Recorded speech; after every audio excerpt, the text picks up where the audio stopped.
Time is more valuable than money. You can get more money, but you can't get more time. Money కంటే కూడా సమయం చాలా విలువైనది. మనీని మరలా సంపాదించవచ్చు, కానీ సమయాన్ని మరలా తిరిగి పొందలేము. Make a chart of your projects. మీ ప్రాజెక్టులను చార్ట్ చేసుకోండి అనేటువంటి టాపిక్ని మనం చర్చించుకుందాం. వరుస ప్రాజెక్టులే వ్యాపారంలో ఎక్కువగా జరిగేటువంటి పనులు. ప్రాజెక్టుని పూర్తి చేయడానికి కావలసినటువంటి సామర్థ్యాలే మీ యొక్క కెరియర్లో విజయాన్ని తెచ్చిపెడుతూ ఉంటాయి. ప్రతి ప్రాజెక్టును కూడా పూర్తి చేయగలిగేటువంటి సామర్థ్యం కలిగి ఉండాలి. ప్రాజెక్టుని మల్టీ టాస్క్ జాబ్గా కూడా నిర్వచిస్తూ ఉంటారు. మరి ప్రాజెక్టును పూర్తి చేయడానికి ఆలోచించడానికి తగిన సమయం తీసుకొని అది పూర్తి చేయడానికి కావలసినటువంటి ప్రణాళికను కూడా రూపొందించుకోవాలి. గరిష్ట శక్తివంతంగా ఉండాలన్నా ఆ యొక్క పని చేసేటువంటి శక్తి సామర్థ్యాలు కూడా ఇనుమడింప చేసుకోవాలి అన్నా కూడా వీటన్నింటికి కూడా ఎక్కువగా ఉపయోగించేటువంటి ప్రత్యేకమైనటువంటి ఈ యొక్క పని చెక్ లిస్ట్ అని చెప్పుకోవచ్చు.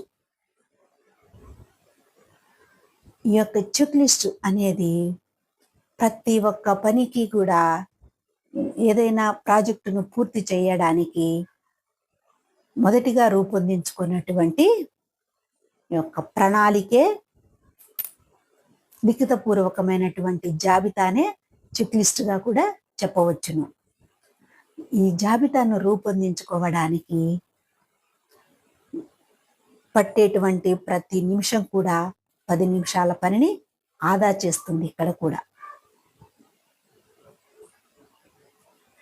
మరి ప్రతి పనికి కూడా ఒక స్పష్టమైనటువంటి లక్ష్యాన్ని ఏర్పరచుకొని ఆ లక్ష్యం దిశగా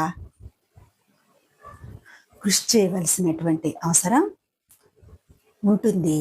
ప్రతి పనికి కూడా జాబితాను తయారు చేసుకోవాల్సినటువంటి అవసరం ఉంటుంది. పెర్ట్ చార్టును రూపొందించుకోవాలి. మరి ఈ యొక్క పెర్ట్ చార్టును రూపొందించుకోవాలి అంటే సాధించవలసినటువంటి పనులకి అనుకున్నటువంటి ఫలితాలు రావడానికి ఆ యొక్క సాధించవలసినటువంటి లక్ష్యాలు, గమ్యాలు కూడా మనం ఏర్పరచుకుంటూ ఉంటాము. అవి సాధించడానికి ముగింపుని మనసులో నిలుపుకోవాలి. అంటే భవిష్యత్తు నుంచి వర్తమానంలోనికి వచ్చి భవిష్యత్తులోకి అనుగుణంగా ప్రణాళిక జరుగుతుందా లేదా అని ఒకసారి చూసుకోవాలి. ఆ ప్రణాళిక అనుగుణంగా ఒక పెర్ట్ చార్టును రూపొందించుకోవాలి. పెర్ట్ చార్ట్ అంటే ప్రోగ్రామ్ ఇవాల్యూషన్ రివ్యూ టెక్నిక్. ఇది యొక్క ఈ పని ఏ విధంగా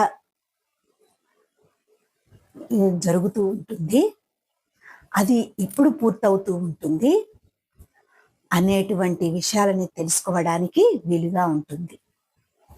ఈ టెక్నిక్ ఎక్కువగా శక్తివంతమైనటువంటి కంపెనీలు ఉపయోగించబడుతూ ఉంటారు.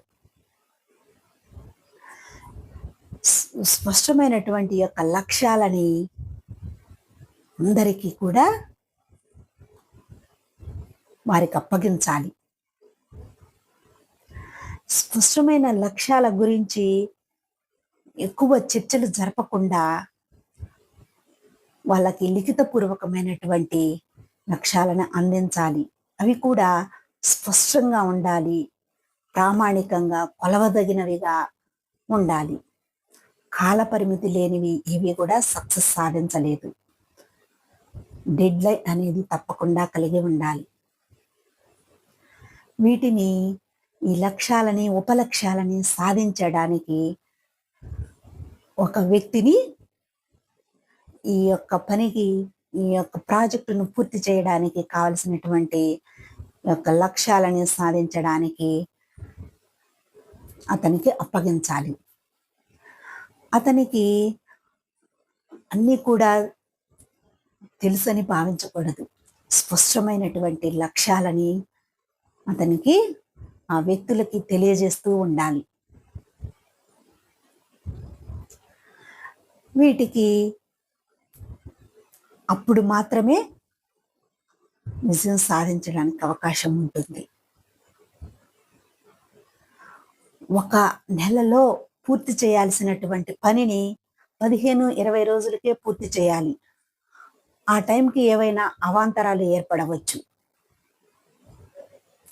ముందుగానే పూర్తి చేసుకోగలగాలి.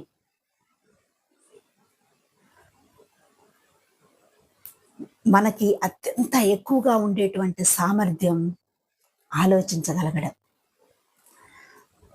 జరగబోయేటువంటిది కూడా ఆలోచించేటువంటి సామర్థ్యాన్ని కలిగి ఉంటారు. ప్రణాళికను రూపొందించుకోవడానికి ఎంత ఎక్కువ టైం ఉపయోగిస్తే అంత చక్కగా ప్రాజెక్టుని పూర్తి చేసుకోవడానికి అవకాశం ఎక్కువగా ఉంటుంది.